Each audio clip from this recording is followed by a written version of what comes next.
So, here we are for round 2 of the Book of Boba Fett discussion. I say round 2, but none of you guys were involved in round 1. It was just me, so it's more... We should have said episode 2. That'd been more apt. Or chapter 2, as they call it, Book of Boba Fett. But still, the episode in question, chapter 2, and it's called The Tribes of Tatooine. So... I've got here some lovely people to chat with me about this. So let's start with someone who's not appeared on Comics in Motion before, which is Ben of Star Wars Timeline. Ben, please say hello, introduce yourself, and tell us in brief what you thought of episode 1. Hi, how are you guys? Thanks for having me, Mike. It's a pleasure to talk to you on my podcast. Finally, I made an overture. I'm here, a guest of your podcast now. It's a pleasure to be here. Look, this whole new year started with quite a bang. Episode 1 left me just a little bit wanting.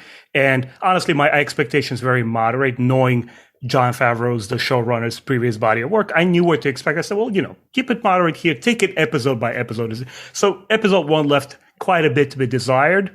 And of course, we're going to kick in. We're going to talk about this episode 2. Things from that point forward started going uphill, fortunately. Very, very nice. Cool. And then moving on to Scott Weatherly. Same to you. Introduce yourself and brief thoughts on episode 1. Yeah, Scott Weatherly, podcaster extraordinaire. I'm going to stick with that. That's going on a t-shirt. 20th Century Geek, you know me. Episode 1, I agree with Ben, actually. I went in, not expecting much, and I'm glad I did. It felt a little flat, which was, I wasn't so much disappointed as Ben said, okay, it'll creep up. I definitely enjoyed episode 2 more, but I was also disappointed more by episode 2 as well. I've got some thoughts. I have lots of thoughts, but yeah, we'll get into that. There's the cough I was warning people about. I should have started the recording with that. And then moving on to JAC. JAC, introduce yourself. Same questions to you. Yeah, evening everybody. JAC, pop griller, not extraordinaire. I'm just going to go straight pop griller. Of the Comics in Motion Parish too. I mean, I'm just going to round it out. I mean, underwhelmed is probably how I felt after episode 1. And maybe, unlike yourself, Ben and Scott, I think I maybe went in with too high expectations. Coming off, for me, Mandalorian season 1, episode 1 is a pretty perfect first episode of a TV show. It's not a perfect episode of TV, but for a first episode. And I think comparing is a bad thing to do generally, I know, but I can't stop myself, I suppose, a little bit. So yeah, I'm yet to be won over, I would say. Interesting. I'm basically, in brief, I did a whole episode on this, so I don't need to waffle. I thought episode 1 was good. It was a bit short. I felt similarly, I think, to you guys. I think it was one of those things where it was good, but we kind of expected more. It was a bit short, and it felt like more of a prologue than anything. More of just... that's kind of how I felt about it. But that's a good way to put it. Yeah, it's one of those things. It was cool, but I feel like they could have almost just done with only having the Sarlacc stuff and released that as like a 15-minute thing, like a week before Book of Boba Fett came out, and then had the full 6 episodes with the first one being a bit longer or something. But we'll see. We'll see where this all goes. So let's dive right into it then. So episode 2, as I mentioned, the Tribes of Tatooine. So obviously is continuing with the sort of story of there's one ongoing storyline in air quotes present, which is about 5 years after the end of Return of the Jedi, set just after The Mandalorian. And then you've got the past. I mean, there is a minor flashback in this back to like Attack of the Clones days, but we'll glaze over that for the moment. But yeah, then the previous thing was obviously when he escaped the Sarlacc and then was with the Tuscan Raiders and things, which was just after Return of the Jedi. So if we start off then with, let's go for Scott this time. So Scott, just general thoughts then on episode 2, and then we'll kind of turn it into a discussion and things. But if you want to kick us off. I think, you know what? You mentioned that there's the 2 storylines. And to use a sort of a real British euphemism, this is definitely a game of 2 halves. Everything that's set in the present, and I don't know how this feel, but everything set in the present, as in what we're used to, following The Mandalorian, is so plodding at the moment. It clearly is building up to something, but like it sort of seems it's just moving at a very slow pace. And you've got this sort of like, as in the first episode where Boba Fett is saying like, I will rule with respect, and you're like, right, fine, rule with respect, but still going to earn that respect by kicking some ass. And so far, like, I don't respect present day Boba Fett. I'm a little bit like, yeah. However, watching the other side of things, the stuff in the past, I'm all in on that. Like Dances with Tuscan Raiders, I'm all in on. Like that's, that whole thing, especially this episode, but like, it was good last, but it got better this. The whole thing with, earning their respect and learning to the fight, and then the train and all that kind of stuff was absolutely excellent. Like, I really enjoyed all that. So it just feels bizarre how, like, I was losing interest in the first sort of 10, 15 minutes, and then it peaked very quickly. But yeah, it's like two different shows. Yeah, it's an interesting way of putting it. And then, Jack, any thoughts from you? No, I agree. I agree completely. I'm not sure I'm won over by either part yet. I think, Scott, the way you put it feels fairly plodding, both parts. I like what they're doing with the enriching of the world, with the flashbacks. I don't like the way that we get to the flashbacks. It feels very cliche, this idea of, he's going into his back to tank sleep pod and then, I'm having the dream. I don't know. Yeah, it feels like there could have been a better way to do that. But I think the enriching of the world is great, but even that is just not a lot is really happening. There's cool moments. I particularly like the end of episode 2. We won't get into the detail of what that is. I liked how the episode ended. But the train stuff just felt like a poor version of Mandalorian season 1, episode 2 with the Jawa Sandcrawler, Mandalorian trying to get stuff back. And this is why I'm trying not to compare, but the show keeps kind of forcing me into it, in that it's doing similar things and having similar beats. Yeah, that's a very interesting way. And then, Ben, we'll go to your thoughts, and then we'll kind of go bit by bit in the story. But yeah, Ben, your sort of thoughts in general of episode 2 as well. So I thought episode 2 was a vast improvement over the first one. And interestingly, it represents all the perks and faults of a television show, right? Because it feels and looks like and reads visually like a collaborative effort. It's not one vision. It's not George Lucas or Jon Favreau. He's just a showrunner who is obviously beefed up by major talents, these script writers and directors. And whenever we are in the present in the second episode in Mos Eisley, I feel it reeks of Jon Favreau's filmmaking style. I always stress, as a trained animator, that there's a difference between story, the content of the episode of a movie, and the way that it's told, the visual storytelling, which is a major, major art. To be able to evoke emotion, even on the most fundamental level, from a moving picture, is an art form. And unfortunately, there's a lot of recent, quote unquote, filmmakers are being hired because they're able to generate money, right? They are able to attract people. They know the commercial is part of it. It attracts people. Anyway, when we're in Mos Eisley, I feel like it's crafted by a film school student. Nothing clicks, nothing connects. The dialogue writing is very infantile. It's like, by the way, we're going to go and talk to the mayor now. Like, how more obvious and on the nose can you be? But from the point that we go to the past, right, and Boba Fett, we're experiencing his past part, it almost feels like it is an entirely different show filmed by different filmmakers, because now we're able to slow down a little bit. And before we get to all the bells and whistles of the show and fireworks and all the explosions, we spent the time in this world. We experience culture, we experience storytelling through visual narration, not necessarily dialogue. And this is where I feel is not only the heart and soul of this particular show that's beginning to emerge. Now we're looking to something which I personally look for in the future Star Wars endeavors, is tell me a story. And all the action, all the fireworks, all the CGI should only reinforce it and work in service of the story. Yeah, very good point. And I'll just put my 2 cents in here, and then we'll get into we'll separate it between the past and the present. Otherwise we'll get all muddled and things. But yeah, I actually found, I did really enjoy the flashback parts, but I found that for me, the structure of it is a bit bizarre, because it feels like, as you guys have kind of alluded to, it's kind of, two halves of a show just kind of stuck together. And I'm kind of like, I don't know if I'd have rather just had, look, first 2 episodes are going to be flashback purely, and then we're going to go into the start and just get on with it. But I feel like the problem is they're trying to do now is, and this is something that Star Wars, especially in recent years, has struggled with, which is trying to appeal to everyone at once, all at the same time.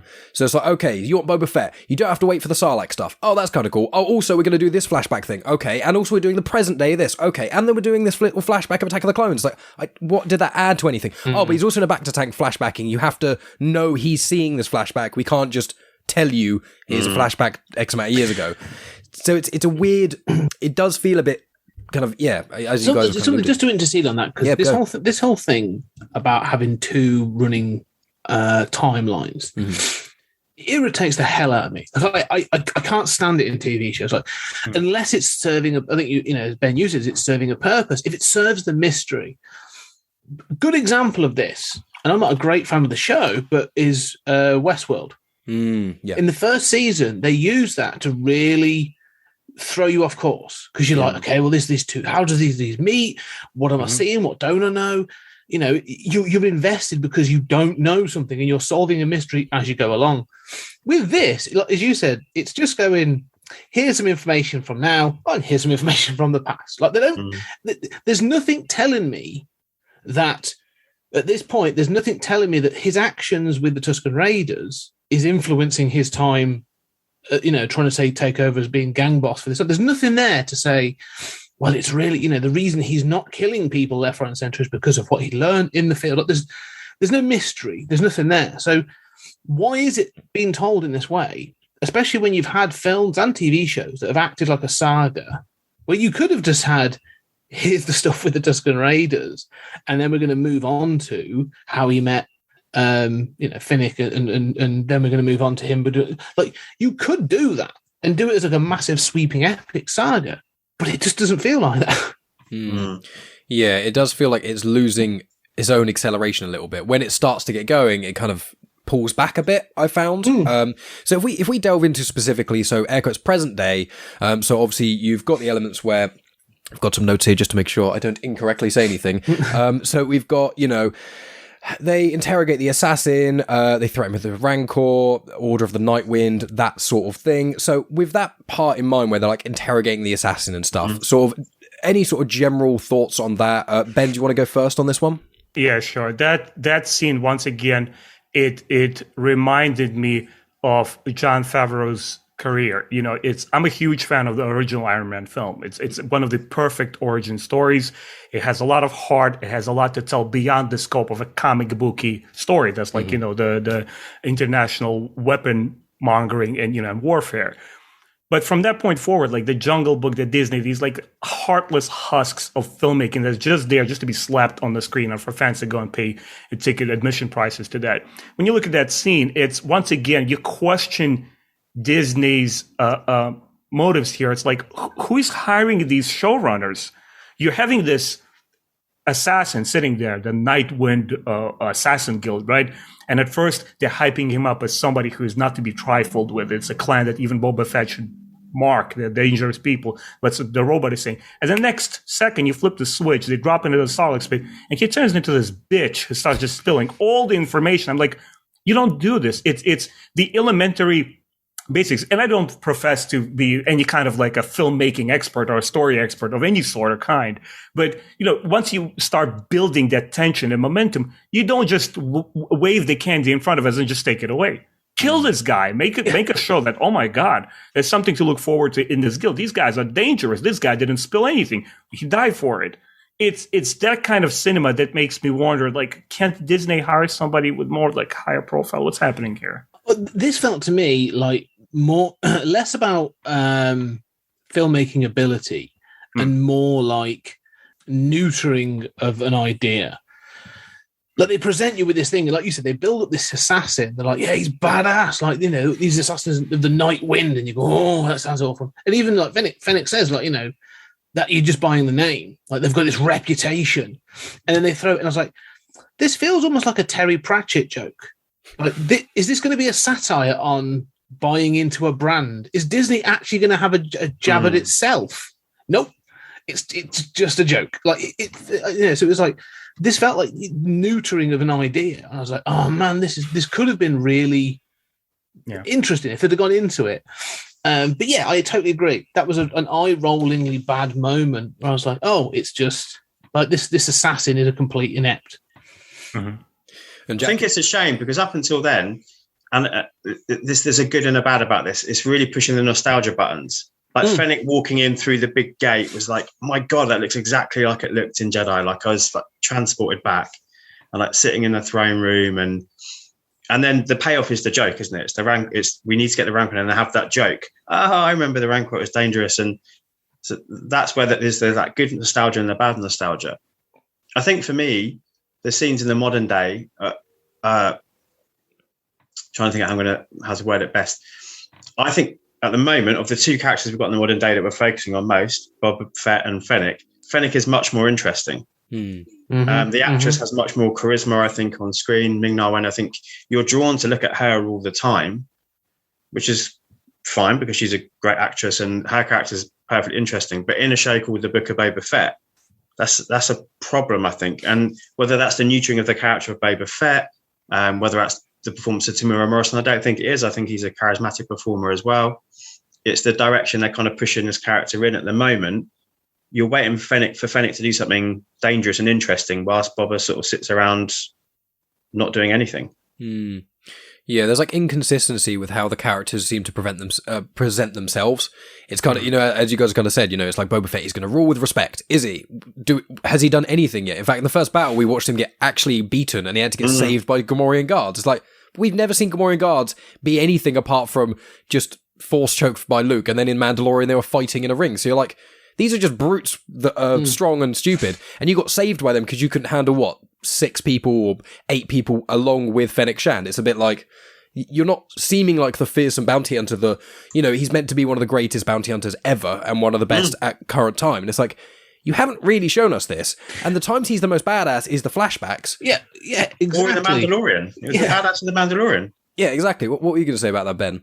I have to counter this one. Go ahead. I understand where you're coming from, and it actually kind of encompasses 2 points that Scott made and yourself as well. I understand where Scott is coming from with saying that, look, these 2 parallel timelines running concurrently are not taking us anywhere yet. And I can understand this criticism within the scope of a show because we don't have the benefit of seeing the entire season, right? Obviously, what's going to happen in the future episodes. Perhaps it is leading somewhere, but maybe this is not the best tactic or cinematic feat to employ in the show because, as we know, your neighboring or countryman filmmaker Guy Ritchie, notorious for parallel action, right, where he has concurrently 2 different scenes running in the film together to kind of like build momentum and tension and have like a clash of characters come together into one scene.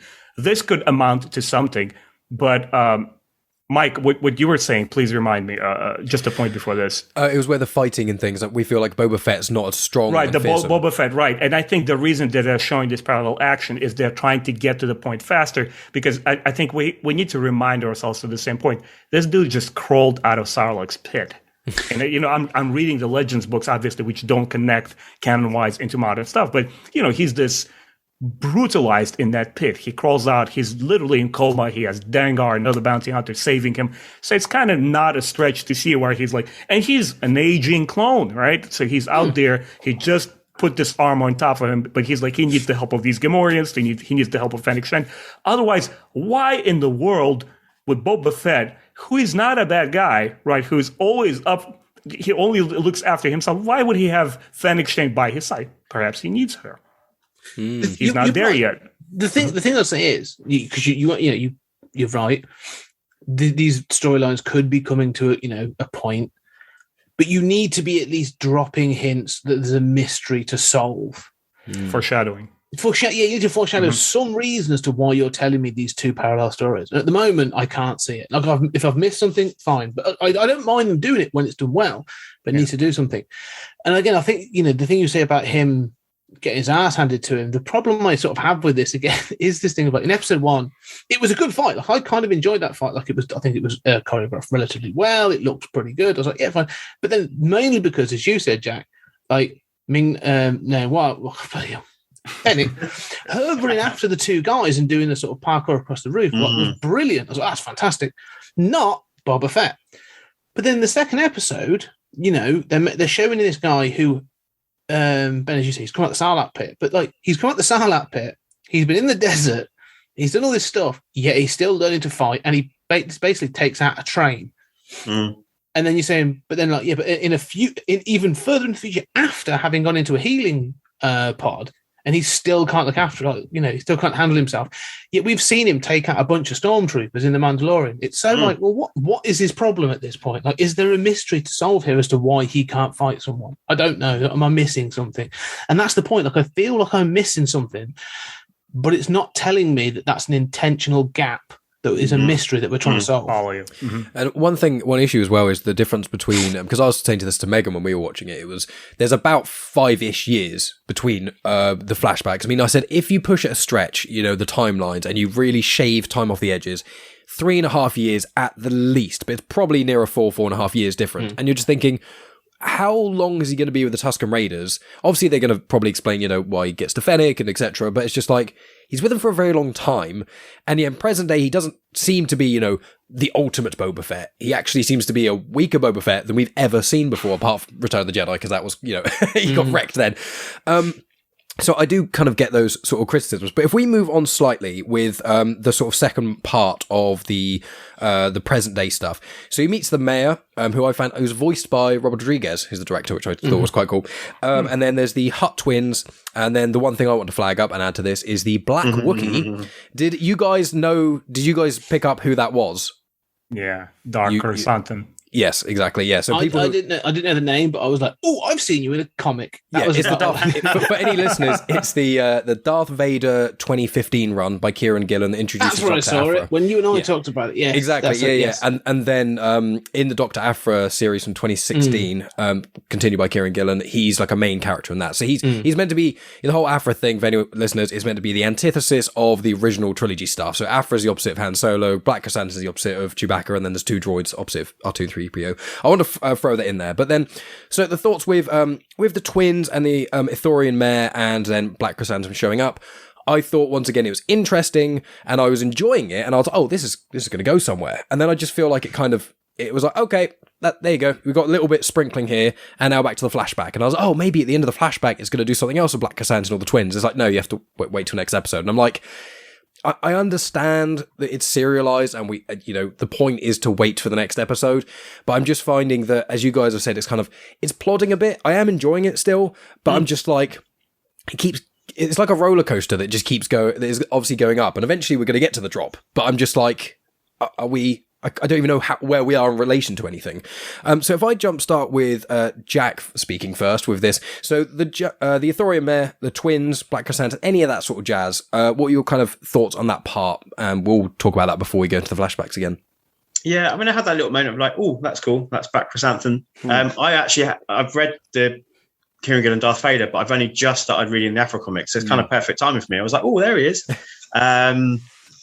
So that was a nice nod, but again, it's that little bit of like, is it just there for a nod? Is it, is there an ultimate purpose? I'm not sure. I think I like the idea of the 2 Hutts coming in. That's quite fun. If they prove to be like decent antagonists, I liked how they entered with the being carried by the, all this, like the slaves carrying them. That was a nice, strong visual image, I thought. But I agree with you, Mike. It sort of, it went to this point, and it, on old school TV, it would feel like there's an advert. Right, and then we come back and we get the next part of that moment. How is Boba Fett going to deal with this? But we're not. We're going back to the past, and we're going to have to wait another whole week or another 2 weeks, depending on. So, yeah, I'm really split. I think I'm maybe different to all of you. I'm still slightly more drawn to the modern day or present day stuff than I am the past. I am as well, to be fair. But only because of plot, I want to clarify. It's only because, to cut in, sorry, it's just a flashback. We know how it's going to end. We know he's going to find Fennec Shand, and he's going to eventually meet Mandalorian, and then he's going to get to where he is today. So it's kind of like, it is interesting, the Tuscan culture, and I am interested by that. But we know where the plot's going, whereas modern day, we don't. So that's why I agree with you, Jack. I think you're verbalizing what it is for me. I want to see that go somewhere. And we know that we're going to see a badass Boba Fett at some point. So I just want to kind of get there. And Scott and Ben, your thoughts on this? I can't remember who. I'm trying to vaguely make it so that no one's going first all the time. Yeah. Sorry. Sorry, Ben. This is where the episode started picking up for me and being interesting. I particularly view that isolated scene, which by itself had a very minuscule function. I feel like that particular story arc is just a setup in the scene. It's going to go somewhere. It's almost like roots of a tree. The show is going in several different directions. Which strings are they going to pick up on? We have yet to see. But it started working for several reasons. I think I had the benefit from that scene the most for somebody who absorbs a lot of expanded universe content. I can't imagine what the general audience who watches the show is like. But for me, I just completed a short 60-second video on Al-Hutta. I know a lot about Hutt culture, about the gunslingers, the young Han Solo novels, and so forth. When you look at this scene, it's such a nice, interesting pull from Star Wars Legends, where you have these two twins, which I applauded the effect. They look absolutely glorious, fantastic. And the visual aspect of Star Wars has always been one of its biggest core elements, right? How things look and feel. They come out there, they start basically securing their position, saying, no, this is Mos Eisley. The Hutts control the space here. We are just a nobody, a bounty hunter. So there's a little friction happening there. When the Croissant and the Black Wookie comes out, it was a bit underwhelming, but I wasn't disappointed because I knew they just, being a commercial product that the show is, they have to basically tie you in. They have to show, ooh, here's a little bit of sweet eye candy, but wait for the next episode. I know what's happening here. This is not high art cinema. This is not, the Westworld, Scott, as you mentioned. I'm on season 3 right now, and it's blowing my mind every single moment that I watch it. Every minute, I'm like, oh, I want more of this. This is a different kind of entertainment. We have to remember that it's Disney Plus logo slapped on it. It's kid friendly. It's family friendly. So within the context of what this show is, I felt that this scene worked. It helped world build. Maybe not necessarily help this particular episode, but just show us that these other parties involved. I think the episode's name, right, the families, the tribes of Tatooine, helped it a great deal because we're not getting into this Disney-fied, sort of neutered, kid-friendly version of Sopranos, right? We have the Hutts here, we have the other clans, which we're going to talk later about here. For me, it really worked both visually and with the promise of what comes next. And then, Scott, final thoughts on present-day stuff? Yeah, no, I think that final scene is interesting. Like I say, it gave me that little nod of like, oh, I know who that. I recognise that, which I always, kind of like. But you said that thing where he's confronted with the Hutts. You said about them being carried in. I like the visuals of that. You're right, Ben. It looks great. Like they've clearly thrown the money up on the screen. The thing I'm sort of missing is you mentioned the Sopranos, and that's a good sort of note. One of the things is that we keep saying about how Boba Fett feels neutered or restrained or whatever it is. Whenever you do that to a character, and this is going to go into another point, but when you do that to a character that is badass, you usually have like a sub character, which could be Fennec, it could be one of those guys going like, "Nah, man, like, boss, you got to kill him. Like, you've got to do this." And he's going like, "No, there's a reason why I'm doing this." So think, even in like Marvel, like the comics, like you'll have like Kingpin will be holding back. And you'll have Wesley going like, "So you better kill this person." He's going, no, I have a plan. Like, there's a reason I am doing this. We don't know what that is. And so I just sort of feel like, he says something, the Hutts go, "Well, killing people is bad for business. More on this later," and then leaves. And I'm just like, oh, all right, well, that's clearly resolved that issue. It just felt like it just ended. And then we go to the future bit. But one of the things you talk about, the difference between this and Westworld. And the thing is, like, Westworld is definitely a much better way to get the show. I have my own thoughts on season 3. You can find them on Stories Out of Time and Space. But but one of the points that this is, you talk about this being closer to what Disneyfication and things. It's pulp. This is pulp entertainment. Yeah. There's nothing else. It's great term to use. Yep. And one of the key things about pulp entertainment is keeping you on your seat. So you need a cliffhanger. That thing of like, even as ridiculous as sort of like, Batman in an oversized mousetrap. Like, is he going to escape? But, come back tomorrow to find out. Like, this doesn't seem like it's got... The Mandalorian did it well, where like, it would have episodes where like it complete the story, but you're like, I've got to come back next week to really sort of, see what's going to happen next. This feels less like that. Like it wants to tell a story, but I'm not quite sure it gets how to transition from section to section and that sort of. So it sort of just feels like flat, that bit flat when it hasn't got that pulpiness that I think it's missing.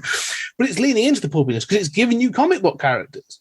You get this badass Wookiee, so you're going, oh no, that's definitely sort of like you're wanting to elicit that reaction, but you're not quite sure you want to fully lean into it. And I think that's where the sort of the disconnect is.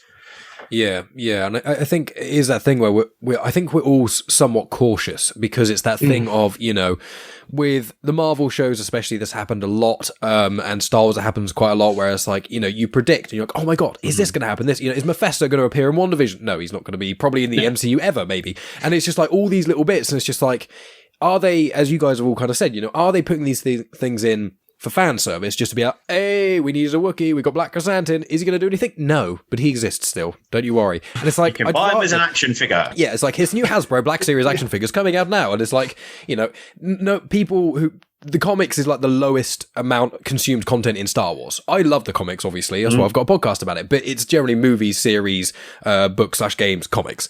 And so it is that thing where it's like, as you guys have said, like, I want to be like, yes, Black Chrysanthemum, he's amazing. When he came on screen, I was like, oh my god, he's going to be so cool. And they just stood there, and I was like, if that's all he's in, I'm going to be livid. But I'm hoping what they do is they kind of, I'm hoping this is a bit too flat, and then the next few episodes are going to be phenomenal, and we're going to be like, okay, it was just a slow burn. They kind of had to get all this little stuff out of the way to have the big stuff. But we don't know if, we're all kind of, I feel like we're all a little bit cautious. We're all kind of like, the water's a bit too hot, a bit too cold. We're just putting our foot in, and we're like, do we want to get in there yet? Are we sure? Is it fully... So if we move on then to sort of, I think, although I'm a bit more bought into modern day stuff, I think the main part of this episode, as Ben kind of said with the episode name specifically, is about the Tuscan Raiders. And I really enjoy the culture of that. I really like how they're so individual. I quite liked that, how you can, I've nicknamed them, it's called in the credits the warrior and the chieftain and then the child, or youngling or something of the Tuscans. But I always thought the warrior was more of a shaman. That's how it looked to me, but whatever. But I like how you can see them individually. You can actually see them different. And I like how they go into the fact that tribe is slightly different to the other tribes. So it does work in that sort of way. But there are so many parallels, so many cool elements of this. And I think we're potentially in agreement that the train bit is arguably the least exciting part on the side of culture, but the most exciting part of action. So it's this weird balance of trying to be good story and action. So delving into the flashback element, who wants to go first? Because I've said my piece. And I know, three of us here are British, and Ben's a very polite gentleman, so everyone's a bit like, I don't know if to go first or not. I've got a bit of trepidation, so I'll point the gun. Ben, start us off with the Tuscan Raider stuff. So the flashbacks, your thoughts on that, and we'll all just kind of bounce off from there. I felt it was, again, by the ruler that we're measuring this particular shot, I felt it was brilliant. I don't expect the show to get much better than this. Okay. This was where the episode felt the most centered, and this is where I feel like this is the pinnacle in terms of balancing point, where it's going to go either full-blown action or full-blown storytelling. This is what I wanted since 2012. I don't want Skywalker saga. I don't want Luke Skywalker. I don't want legacy characters in their 60s parading in front of the screen. Like, look, this is still Star Wars. I want a fresh, something new, and it's not necessarily centered about guns blazing. And we got that finally. We got these tribal peoples. We have, obviously, the Maori culture, the real world culture being transplanted into a sci-fi show that works very organically, very well. I have a feeling that Tamara Morrison was somehow involved and kind of influenced this particular episode. It's the beauty of a show where you get to sit down and spend time with these characters. Because my biggest criticism of Star Wars sequels, which I still enjoy viewing, is that J.J. Abrams in particular, he's working at this breakneck pace that just doesn't allow for room to sit down and breathe. When you look at A New Hope, which of all the Star Wars film, I think it's absolutely magnificently cut film. It is so well paced. You get to spend time. You have a sense of who Lars Owen and Al Beru is from that short sequence that they have there. You have a sense of politics in Tarkin's, that war room when he's telling that the Senate has been disbanded by the Emperor. And this is what's happening with the Tuscan Raiders here. We get to live with these people. We get to understand what they're like. It's not just there for visual flair, right? And the more that Disney starts orienting its future Star Wars entertainment in that direction, I think the better we all are going to be for it. Because this is the heart and soul of it all. Because look, how many action sequences can they digest? For example, Marvel, DC Universe, which, the comic book era launched by the Sam Raimi's Spider-Man films, and within 20 years, they've dominated the box office. How many of those CGI fests can you watch before you start losing interest? I've seen it all enough. It's not just a different skin. Now it's the Avengers or something else. Here, I want more. Like, hey, who's this female? I almost want her to take off that helmet to see who this is and breach that kind of like protocol that Tuscans never show their face. Now it pulls me as an adult. Now it's no longer just a child's play, a toy selling kind of like ad campaign. It piqued my real interest and I liked it. And visually, the action scene, we get to it. We see him train these Tuscans to use the bikes, and they strategically advance on this train. They take pot shots, blah, blah, all the elements. You guys have seen the whole thing. But to make the story, long story short, it has such a kinetic, powerful feel to it, with the bits of humor sprinkled here and there that worked really well within the Western genre, right? That particular context, the heist, immaculately done. I don't expect the show to get much higher than this. Very interesting. Okay, and Jack, what are your sort of thoughts? I'm split. I like what you're saying there, Bennett. I really like learning about the Sand people and their culture. The Tuscan Raiders. I think, didn't you say last episode Sand people was a derogatory term? I shouldn't be using that one, should I? I didn't say that. We think in universe it might be, but sure. Luke said it, and he's the hero of Star Wars, so I would berate you for it. Yeah, but you didn't know what he was saying about Lando behind his back. Like, that's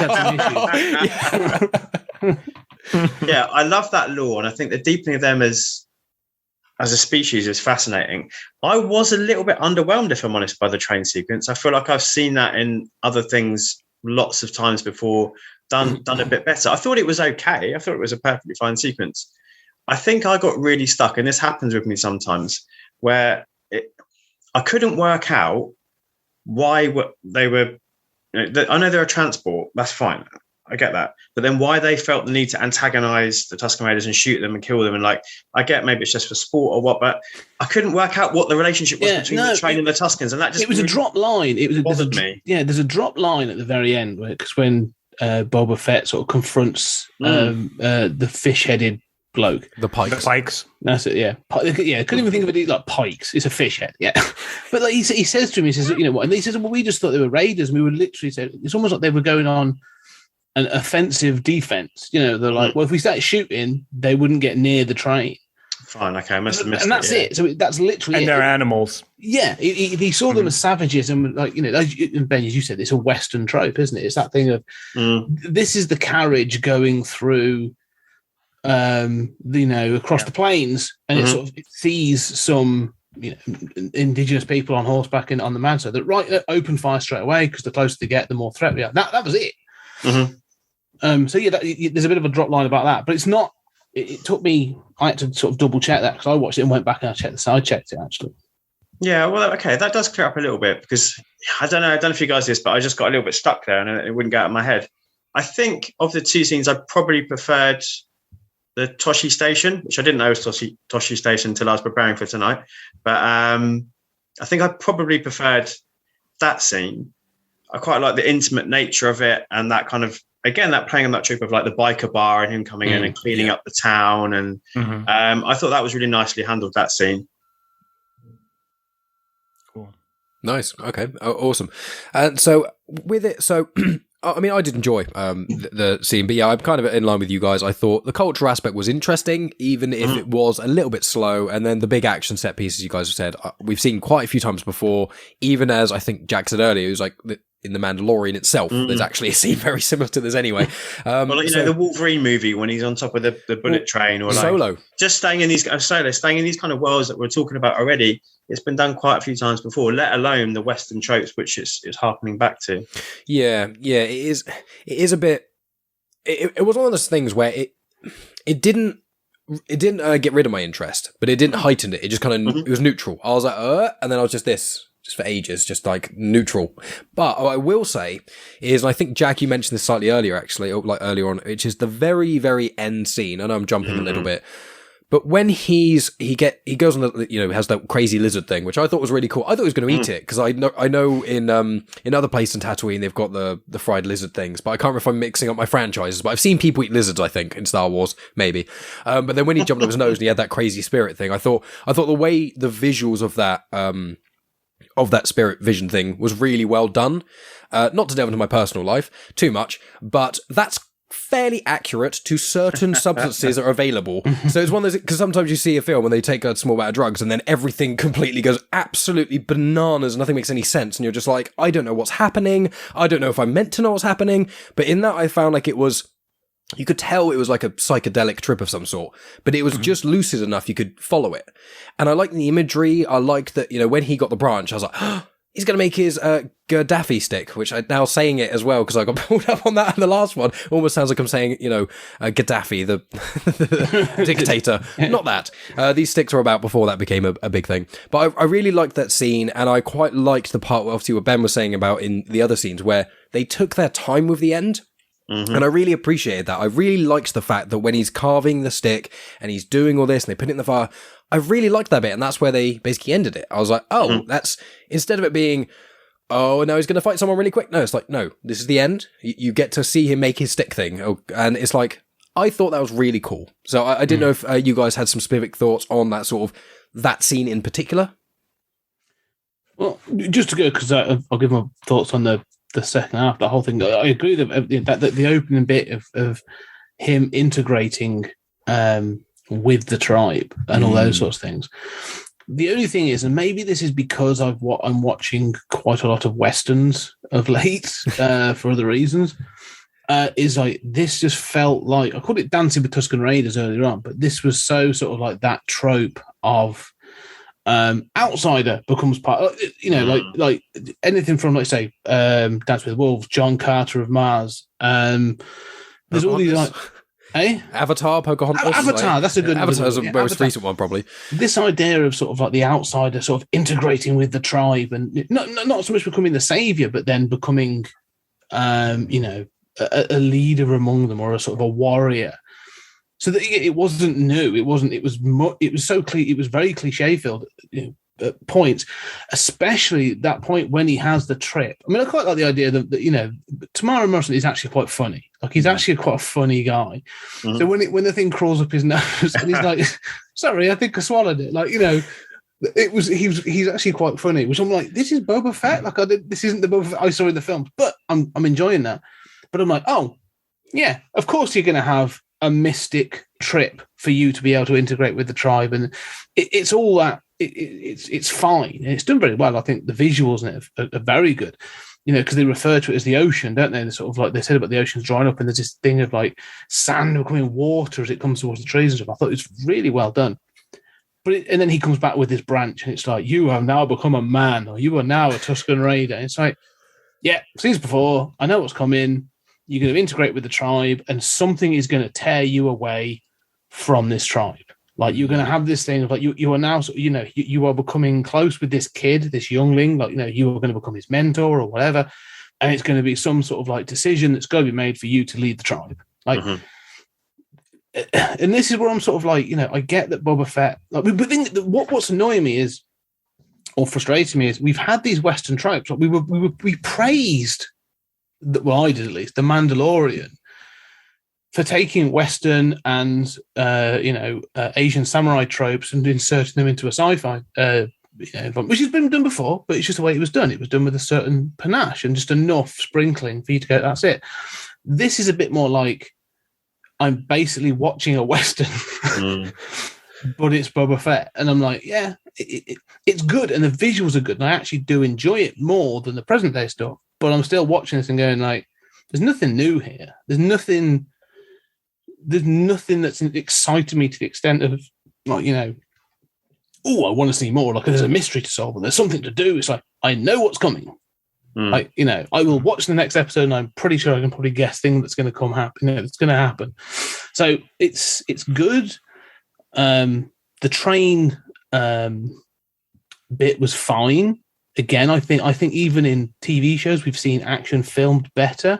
There's a bit when you said about the guy who's the shaman or the warrior or whatever, and he jumps on the train, and that bit was quite cool. Like, he crashes the bike into the train to get on it, and then he disappears through a window, and you just see people getting thrown out, and it shows you that side view. But it's so dark in the train. It's like, pointless shot. I couldn't see much. That was pointless. Like, so there was a few bits like that.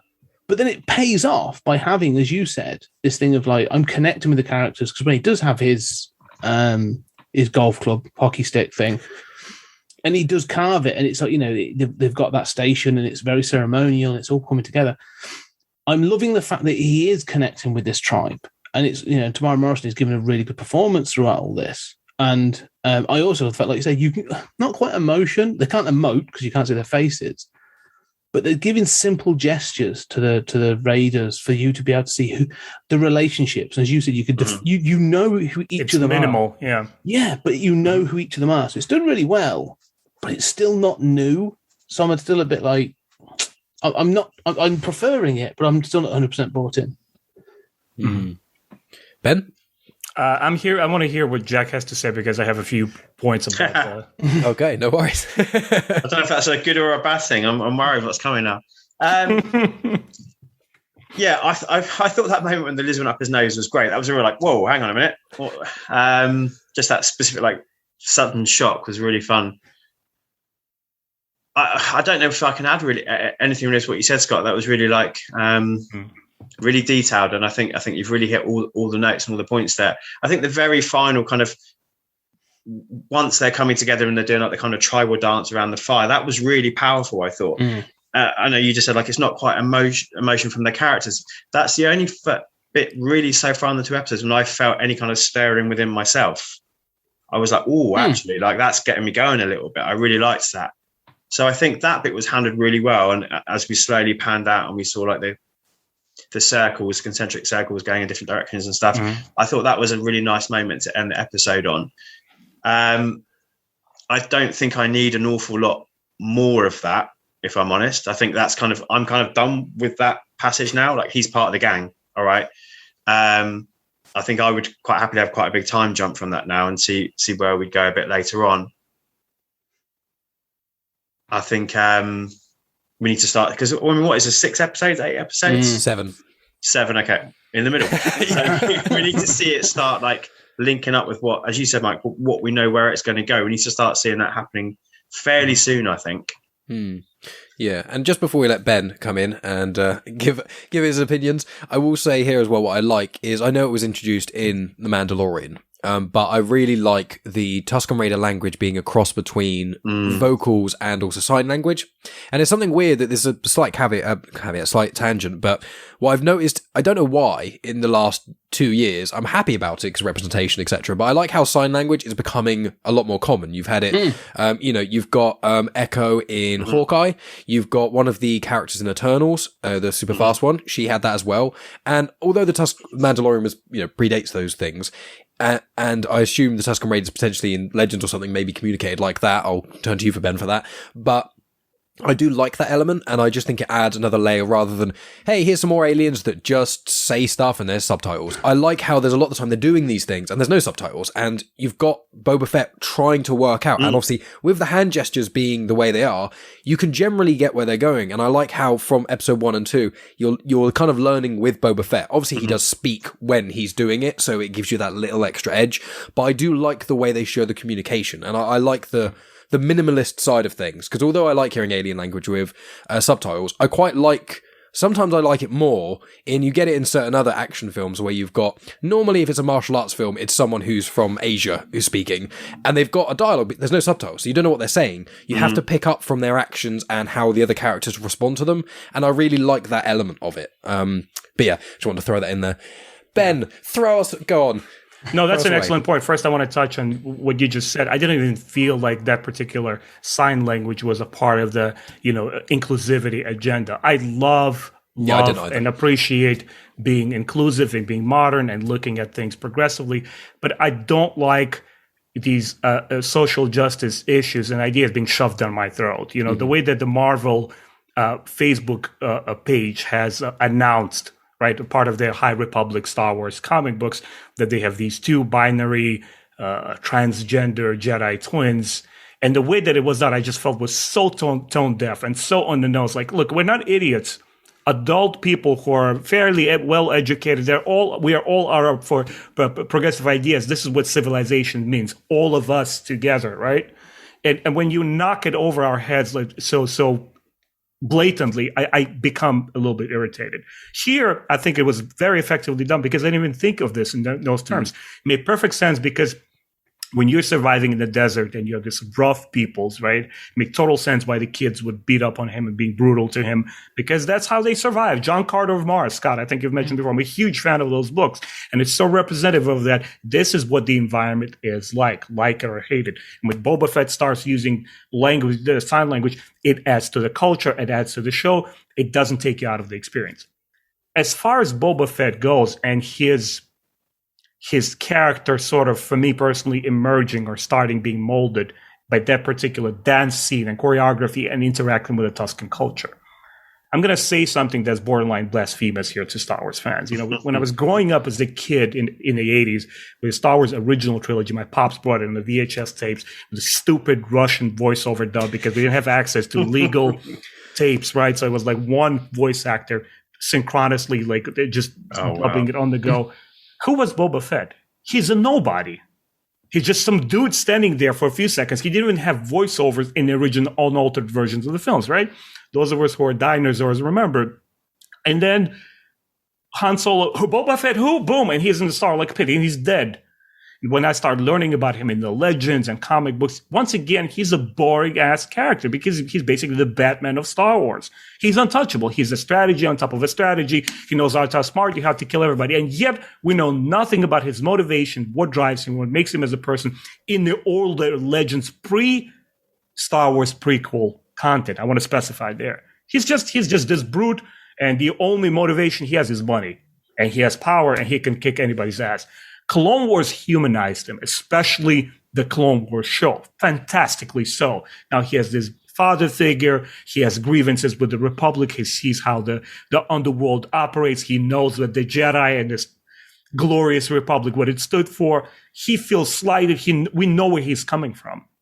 And this particular episode of him, that's second half of the episode where you see him interacting, his personality emerges.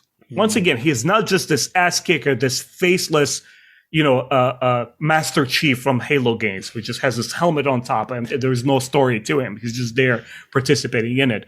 All of it worked so well for me. Once again, I want to see a little bit more of that. As far as that Vision Quest goes and the going native aspects of it, works to the strengths of the show. I really enjoyed that kind of like quiet visual symbology of things, right? Because Joseph Campbell's and his monomyth, he always addressed Star Wars and said that a lot of it is very strong and resonant with the audience because it has a lot of symbolic features in it. And that's what the tree was. And that I felt, I know that a lot of modern fans watching the second episode criticized the Clone War era segments spliced into the film, and they feel that it's a little bit tacked on and it's very fan servicey. I didn't feel that at all. I felt that it hooks onto something that is the most vital and essential to Boba Fett in a prequel era, the Clone movies and Attack of the Clones TV show. It takes all the best aspects of it, and just seeing that just for a split second, the little boy staring outside of that window as the Slave One is leaving Kamino, I was like, oh man. Even that tiny detail to me speaks volumes more over something of like cheap dialogue in the beginning of episodes, like we must go to the building and talk to the mayor. This is what I absolutely relish as somebody who studied film. Sometimes one effective tiny scene like that, or when he's approaching the tree, what could it mean? A lot of fans are interpreting that these are branching pathways that Boba Fett will take from this point forward. Wow, that's an interesting way of looking at it. The way I see it, Jack will see it differently from Scott to Mike. And that's what the power of visual storytelling is about. Very, very well put, yeah. And it says, I think, obviously you said it there, Ben, I think Scott mentioned it earlier as well, and I want to put the name to it, which is the visuals of the ocean. The Tuscan Raiders refer to it as the ocean. It's the Dune Sea, is the specific terminology in the in-universe. I mean, I think we've tackled a lot of ground here and things, so I want to open the floor up just to see, is there anyone who's got any sort of final thoughts before we sort of wrap up here about this episode in particular? I do wonder if we're being sucked in to have... now I'm getting my words mixed up. I don't know if we're being drawn in for a sucker punch. I do wonder if we're going to see a big betrayal at some point of this Tuscan Raider group by Boba Fett, and this is perhaps why he's like giving up violence, or I don't know. It feels like there's darkness coming in the future. I don't know if that's just me, but Yeah, I have something to do with the kid. I think it's something to do with the kid. I think Boba Fett's going to be holding that kid in his arms dead, and I think it's either, it could be what you're saying, Jack, where it's going to be his fault, or maybe it's that he did something wrong, because maybe it's going to be like they're attacked by another tribe, and then he kills a member of that tribe, and then in retaliation, that tribe then kill all of those tribe members, and then he's left there going, death just leads to more death. And maybe that's the kind of way, as kind of, we've all somewhat alluded to in different ways, is that sort of thing where, you know, where we need to know where the flashbacks are connecting to the modern era, and where there's like a 5-ish-year gap. Obviously, Star Wars don't often explicitly say 2 years later, 3 years later. They don't generally like to do that very much. It's more when you look online and stuff, they've got like reference points and things. But I am hoping that, I think, well, if we wrap up with what we kind of want for the rest of the series, so I'll just say that I think I'm in alignment with, I think, what you said, Jack, which is I want the next episode to basically be the wrapping up of the flashbacks. I want, you know, I wouldn't even mind if it's primarily flashback again in that episode. That would be okay with me. But what I don't want to happen is we get to episode 6 and we're still having flashbacks, because although I appreciate the Tuscan culture and I really enjoy what I've seen so far, I don't know how much more they can add in. Like, they've already added a bit. Cool. We've seen, you know, their creatures. We've seen their kids. We've seen there's varieties in them, maybe under their mask, but I kind of feel like that takes away some of the mystery. So maybe I want them to not do that, actually.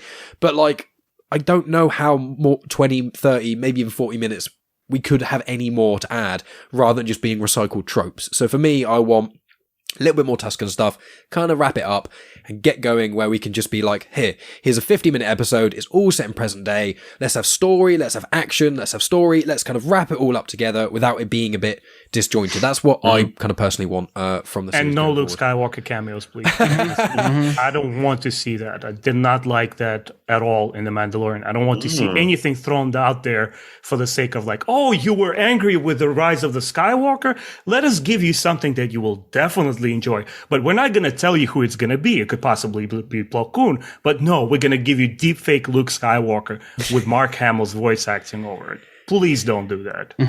We've had me and Ben have had many discussions on that. I mean, I personally loved Luke coming into it, although I do understand the point. I'm kind of Mike. Like, it's okay. We have different opinions, that's fine. But it's one of those things where I like Luke being in it, but I'm kind of that thing about, that was amazing, and let's let that be amazing and leave it. It's got to be a British thing. I'm sorry. I just want, like, I don't want there to be pointless fan service cameos. You know, Black Krrsantan is fine because if he actually adds to the story, does something, because he's such a small character, it probably won't really offend anyone, but he's involved enough, the people who have read the comics, like, oh, cool. You know, I like it when Star Wars do that. I like it when they go, oh, look, we need a character who has these characteristics or is this species to do this one thing. Who's alive at this time? Oh, well, there's a character we haven't used for years who's been in these comics. He hasn't done anything. We've got no plans for him. Why don't we just pop him in there? And I like that because that's one of the things I love so much about Star Wars and reading the comics. But what I don't want is just to be like, right, we get to the end of Book of Boba Fett. Who do we bring in? Well, should we bring in Ahsoka? Yeah, we've got the Ahsoka series coming up soon. Why don't we bring her in it? And then that will kind of move into the Ahsoka series. And then the Ahsoka series will have, you know, someone else pop into it, and that will lean into the other one. And I don't want that. I want the series to stand by themselves in their strength. And then, but I also would like it that, not necessarily Book of Boba Fett, but all the other ones that are coming out that are all going to connect and basically make another heir to the Empire, undoubtedly with Thrawn and all that sort of stuff. But that's kind of what I want from it. So, with that, guys, what do we want going forward? So if I start with you, Scott? Yeah, I actually 100% agree with Ben. I don't want any cameos in this. It's you know, I was fine with the Luke thing. It was fine for what it was. I think it was definitely fan servicey. I've seen rumors online that like Han Solo's got to appear in the Boba Fett. Like, no, he doesn't. He bloody doesn't. So leave it alone. Doesn't. Stop it. I really doesn't. So yeah, I'm the same. I really don't need to see it. I don't care. I just want it to be its own thing. Let it continue. What do I want from it? I want to care about the modern day stuff. I really do. I want it to be critical to what's, you know, I want there to be an objective. And I think, you know, you talk about the betrayal from the Tuscan Raiders or the darkness coming from that side. I want some of that in the future bit.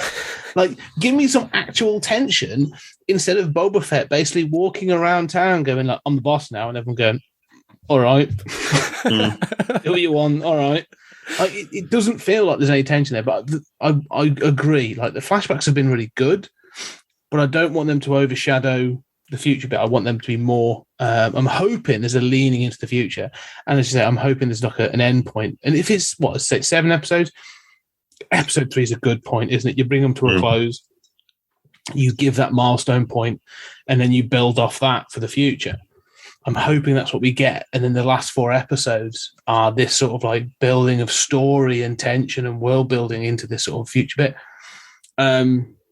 My big concern is that they are seeing this as because it's Boba Fett and it's a commercial IP, that they're building to like, oh no, we're going to have multiple seasons of the Book of Boba Fett, and you're like, okay, so I don't want them to hold back. I want this to be a complete story. Like they can have multiple seasons, but at least like close the story off at the end of this. Like this is the closing of this chapter or this saga, and then move on to the next bit. That's what I'm hoping for. Some clean storytelling towards the end. Yeah, and I'll go to you, Jack, next, but I just want to quickly add to what you said, Scott, which was just, with the Book of Boba Fett, I think if they did do a series 2, I would want them to be like, we're not going to do it for a while. It's going to be right, that's the full stop. Here's the end of the story. In a few years, at some point, we'll announce there's going to be another series, because the story of Boba Fett has got a bit more to it. That's it. I don't want it to be, tune in next year to find out what happened. It's like, oh, fuck off. Yeah. I don't want that. And the problem I'm worried about a little bit is with Mandalorian. Like, I really enjoyed Mandalorian. I thought Mandalorian Series 2 completely eclipsed Series 1. I thought Series 1 was really good. I enjoyed it. I didn't like it as much as everyone else did. I generally still think that Star Wars Rebels is better in almost every way, apart from probably maybe Series 1 of Star Wars Rebels. And I think Clone Wars has some much higher points than Mandalorian Series 1. Although I did enjoy it, it was fun seeing it. For me personally, a lot of it was the novelty of seeing badass, modern, live-action Star Wars in a series that wasn't the sequel trilogy. So for me, it was like, a little bit like that, but Series 2 really delivered for me. So as Scott said, I don't want them to hold back. I don't want them to be like, hey, yeah, we're saving all these cool things for when you tune in next time, because that's how I describe it, as the EA model for video games, which is what you don't want to do is what EA do. EA release an incomplete game and then make you pay for the downloadable content to finish the story. And I don't want them doing that with series where they go, this story's not finished, but you've got to watch this series and this series and this series and then this one, and they're all finished together. So no, I want to stand its own. To say that, just to finish up, because you make a really good point about that, because that's I just want them to complete it. But one thing is, I want them to pay off the tease that we got at the end of The Mandalorian. When he sat on it was like a couple of seconds. It was just Boba Fett and Fennec sort of sat in Jabba the Hutt's throne room, and it had that really ominous music, and it was like the Book of Boba Fett, and you were like, oh, this is going to be like some gangster, whatever it's going to be. That just give me the promise of what that was. That's what I want. Very, yeah, I totally agree. So then, Jack, sorry, I was rambling for ages then, sorry. I was entranced, it was fine. Well, I mean, it's called The Book of Boba Fett, right? So one would assume with that title, a book has a natural place where it stops.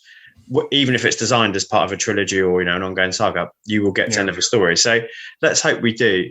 I think I'm just in line with you guys. I want that the modern day stuff. I want that more and more, and I want that to go somewhere. I'm not sure yet where I want that to go, because I mean, the models we've been talking about, Sopranos, we haven't, but Godfather comes to mind. This idea of this kind of like powerful figure sitting on a throne, I guess, do tend to be a little bit inactive, and they let their kind of soldiers do the work for them. So maybe there's a little bit of a flaw in the core concept here, and that Boba's the one that's sitting on the throne. I'm not sure. In terms of other characters, I think you guys are right. I mean, for me, I did have a bit of a weak moment for Luke, if I'm honest, when he came in. Oh, I did as well, to clarify. It was only after the fact, after a while of thinking about it, I was like, you know what? But at the moment, I was like, oh my God. Yeah, sure. I think Dan mentioned it in your last episode. I'd love to see Cobb Vanth come back in, because he's still kicking around at Tatooine. Yeah. He's a fascinating character for the little snippets we've seen of him in the books. And of course, he's played by Timothy Oliphant, who is gorgeous, devilishly handsome, charismatic figure on screen. In two of my favourite shows of all time. So why not add him into more content where I can keep enjoying him being on screen in front of me? So yeah, I think we need some not action in terms of like fight scenes and stuff, but we need some action in the future where like there's some jeopardy and some threat. I think you're right, Scott. It's kind of like posturing at the moment, other than that one fight scene which never really went anywhere. So So we need to see some full momentum in that. Nice. And then Ben, to you for the penultimate part of this conversation. Yeah. I take it all in stride. I always go in cold with all new Star Wars because with the promise of The Force Awakens in 2012, we're going to get new movies. I desperately needed to be the greatest movie ever filmed. It didn't turn out to be. It turned out something that I enjoy, but the sequels or the prequels, I don't believe any Star Wars content has risen to the potential of the original trilogy, except for the animated shows. I was completely blown away by the Clone Wars, by Rebels, and now the Bad Batch has just swept me away. Every episode, it's just like I ate it all up. And I think the best experience I personally have is when I go in without any expectations, even within the frame of this 7-episode show. I don't know or need to ask myself what I want from it.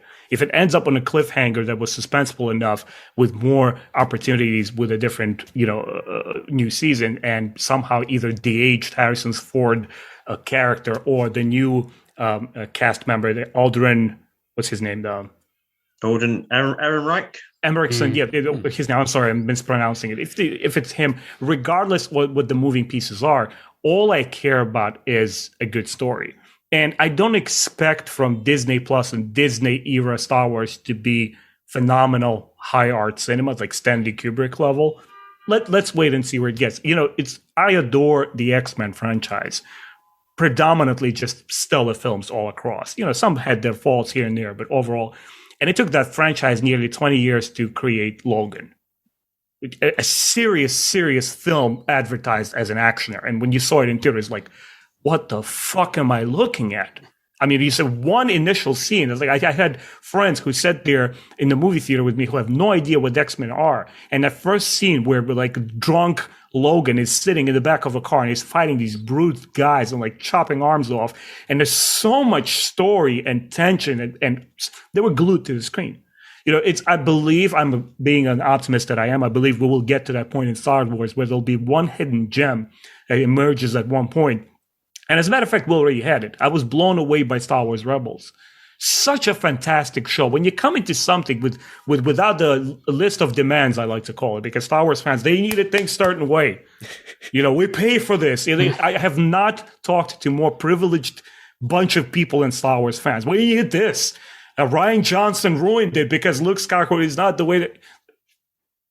Easy, achieve your inner zen. Like I had these, in the beginning, meditate, take it easy, take a chill pill, and whatever the future Star Wars may present, you'll pick it apart and say, well, this episode worked here. I like this part here. I don't like it.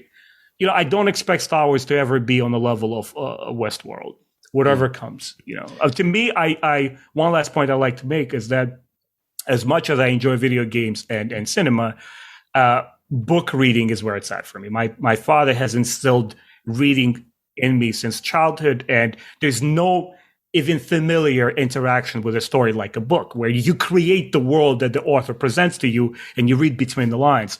And right now, I honestly feel that what the Star Wars is doing right now in terms of novels, especially adult novels, is knocking it out of the park. I mean, it's just as good, if not better, than Star Wars Legends, especially these High Republic stuff. When you're reading into this, there's a little bit of social justice minuscule things here and there. They're not detracting me from storytelling in any way, but you read at it, I'm like, yeah, this is the real course. If whatever we see on screen is dessert, this is the big deal. This is for adults. This is the big lamb chop that I was waiting for, Yeah, it's a very good way of putting it, and I would agree because I've read all the High Republic stuff, and it's bloody brilliant. It's exactly what we want from Star Wars.